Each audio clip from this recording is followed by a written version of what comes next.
That was Building a Bridge to Your Heart by Wax. Coming up next, I'll be talking to a comedian you might remember from appearing on a panel show and making a quite good joke about the man chasing after his dog on Richmond Park. He's probably called Jack or Sam or something, and he's going to be telling us about a new podcast in which he watches every episode of Hi-de-Hi. Jesus. So, he watches an episode of Hi-de-Hi each week, then he does a podcast about it. It'll feature Ted Scrapes, in which he talks about the different scrapes Ted Bovis gets into.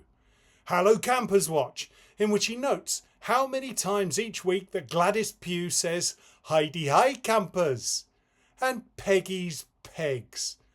Christ, I mean, really? He's doing this? We're doing this?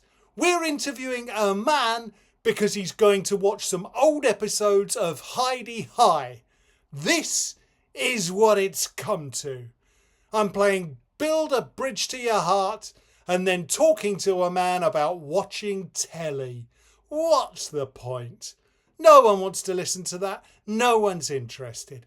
The only single reason people listen to this show is to hear songs like Building a Bridge to Your Heart and Got My Mind Set on You. No one's tuning in for an insightful cultural interview.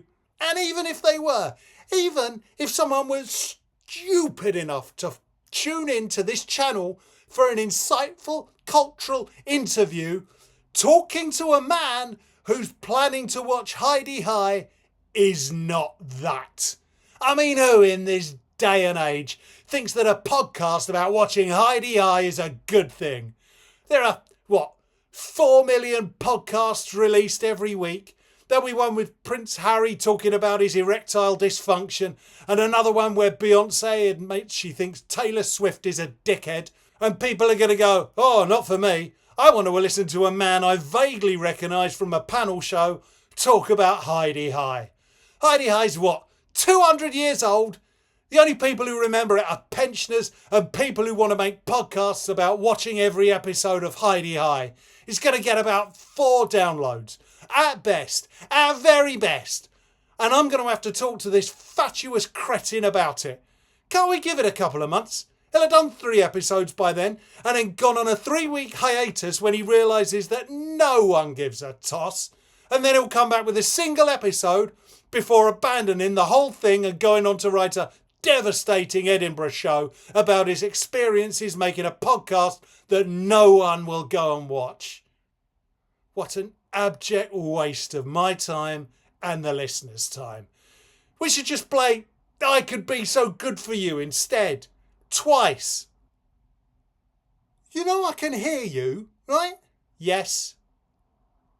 Right.